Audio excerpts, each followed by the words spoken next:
ဝတ်မုံရွှေကိုရွှေပိတ်တာချင်းအတီအကျ10ပိတ်တာငွေသားကျပ်1ဘီလီယံတိတိနဲ့တင်တောင်းခဲ့တဲ့နိုင်ဖြိုးကျော်မင်္ဂလာပါပရိသတ်ကြီးတို့ရေကျမတို့ channel ကနေပြန်လည်ကြိုဆိုလိုက်ပါတယ်ဒီနေ့မှာတော့မြမအနုပညာလောကရဲ့ထိပ်တန်းမင်းသမီးတစ်လက်ဖြစ်တဲ့ကိကိလို့လူသိများတဲ့ဝတ်မုံရွှေနဲ့သူမရဲ့ခင်မုန်းဖြစ်သူမြမနိုင်ငံရဲ့ထိပ်တန်းလုပ်ငန်းရှင်တဦးဖြစ်တဲ့ကိုနိုင်ဖြိုးကျော်တို့ရဲ့အားကြစရာကောင်းလာတဲ့အိမ်တော်ရေးဘဝအကြောင်းကိုတင်ဆက်ပေးသွားမှာပဲဖြစ်ပါတယ်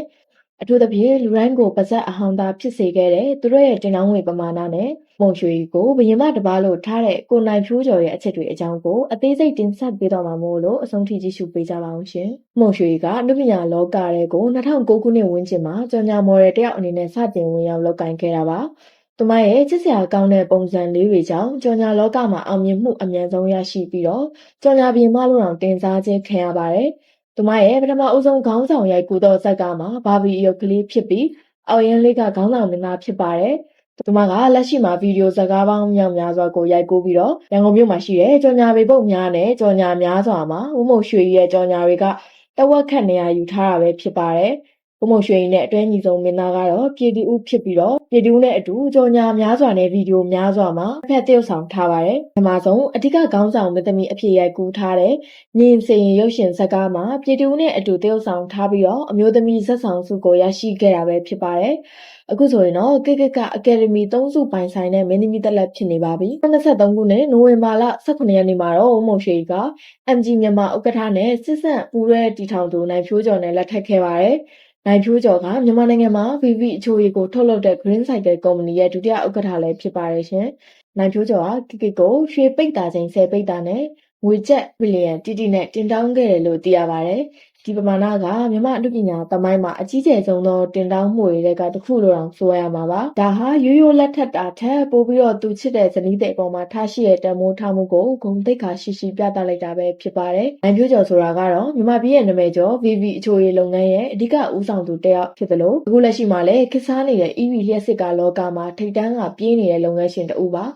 စီးပွားရေးလောကမှာအောင်မြင်မှုတွေအထက်ထက်ရရှိထားတဲ့တထေးကြီးတဦးဖြစ်တာကြောင့်သူချစ်တဲ့ဇနီးတဲ့အတွက်အခုလိုပုံအောပေးတာကထူးဆန်းတဲ့ကိစ္စတော့မဟုတ်ပါဘူး။ဒါပေမဲ့စီးပွားရေးတက်ပိုတဲ့သူ့ရဲ့အချစ်ကတော့တကယ့်ကိုလူပြောများစရာပါ။နိုင်ဖြိုးကျော်ရဲ့ချစ်ပုံကတော့အပြောနဲ့နေမဟုတ်ပဲလက်တွေ့မှာလည်းမကစ်ကိုဘယင်မတပါလို့ထားတာပါ။မကြသေးခင်ကမှမကစ်ကတရုတ်ပြည်ကဟော့ပေါ့စားကျင်တယ်လို့စနောက်ပြီးပြောလိုက်တာကို